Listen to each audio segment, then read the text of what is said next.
Magandang araw, Bagong Pilipinas. Narito ang Police News Express sa oras na ito. Bunga ng tuloy-tuloy na kampanya ng PNP laban sa krimen, nasa korte ang 3 individual isinagawang serye ng operasyon sa lawigan ng Abra. Alamin ang detalyeng report mula kay Police Master Sergeant Liene Valerio. 3 warrant of arrest ang matagumpay na nasilbi sa lalawigan ng Abra ng Humantong sa pagkakaresto ng 3 wanted persons nito lamang ika-6 ng Hulyo taong kasalukuyan bandang 9 o'clock ng umaga sa barangay Takadan, San Quintin, Abra. Pinangunahan ng tracker team ng San Quintin Municipal Police Station bilang lead unit kasama ang Provincial Intelligence Unit at 2nd Provincial Mobile Force Company sa panguna ni Police Captain Alan Angelo T. Rozo, Acting Chief of Police. Arestado ang isang lalaki sa bisa ng warrant of arrest dahil sa reckless imprudence resulting to serious physical injuries na may kukulang piyansang 10,000 pesos.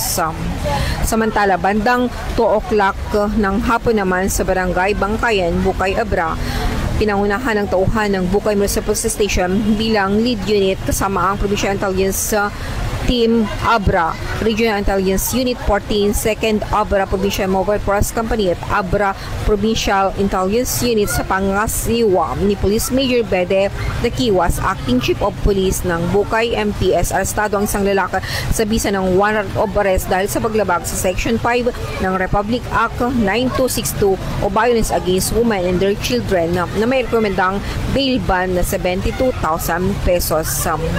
Samantala, arestado din na bandang 3:15 ng hapon sa Barangay Poblasyon, Tubo, Abra ng tracker team ng Tubo Municipal Police Station bilang lead unit kasama ang Abra Provincial Intelligence Unit, 2nd Abra Provincial Mobile Force Company at Bugyas Municipal Police Station sa pamumuno ni Police Captain Billy Cayapa Pontanilla, Acting Chief of Police ng Tubo MPS. Arestado ang isang lalaki sa bisa ng warrant of arrest dahil sa paglabag sa Anti-Cyber Crime Prevention Act o ang Republic Act 10175.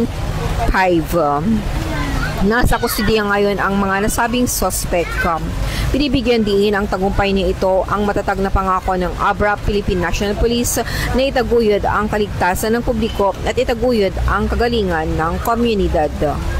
Mula dito sa La Trinidad, Benguet, Rio ng Cordillera, ito ang iyong PNN correspondent, Police Master Sergeant Liene Valerio. Alagad ng batas, tagataguyod ng balitang pulis.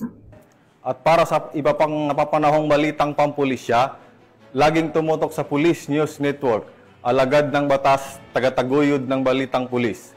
Ako po si Seaman First Julsimar Asaral, Philippine Navy, nagbabalita para sa Police News Express.